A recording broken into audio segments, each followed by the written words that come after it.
नरमा। विष के पियई आए हो,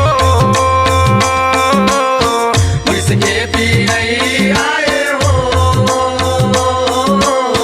विष के पियई आए हो, बुतुआ के राजा शिव बोलाए हो। ये शिव बोलाए हो, ये शिव बोलाए हो, बुतवा के राजा शिव बोलाए हो, बुतवा के राजा शिव बोलाए हो।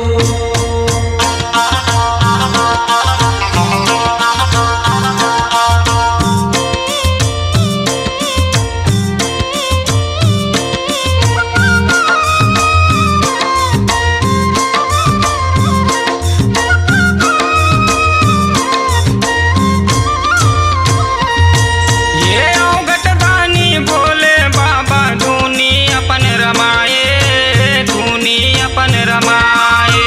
धूनी अपन रमाए भोला, धूनी अपन रमाए, धूनी अपन रमाए। भांग धतूरा खाए बोला चीलम गलो जलाए, चीलम गलो जलाए। चीलम ढलो जलाए भोला, चीलम ढलो जलाए, चीलम ढलो जलाए। गांजा पियई आए हो, गांजा पियई आए हो, गांजा पियई आए हो, बुतुआ के राजा शिव बोलाए हो। ये शिव बोलाए हो, ये शिव बोलाए हो, बुतवा के राजा शिव बोलाए हो, बुतवा के राजा शिव बोलाए हो। ये शिव बोलाए हो, ये शिव बोलाए हो, बुतवा के राजा शिव बोलाए हो, बुतवा के राजा शिव बोलाए हो।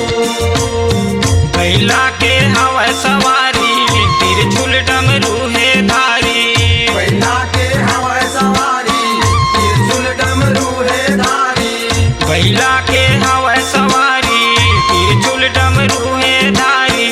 कैलाश पर्वत वाले हो, बुतुआ के राजा शिव बोलाए हो।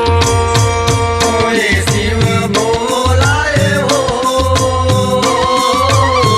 ये शिव बोलाए हो, बुतवा के राजा शिव बोलाए हो, बुतुआ के राजा शिव बोलाए हो। बुतवा के राजा शिव बोलाए हो, बुतवा के राजा शिव बोलाए हो।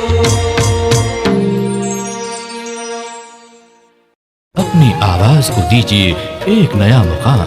डिजिटल रिकॉर्डिंग की दुनिया का जाना पहचाना नाम स्वरांजलि, जहां गूंजती हैं ध्वनियां अपनी माटी की सौंधी सुगंध के साथ।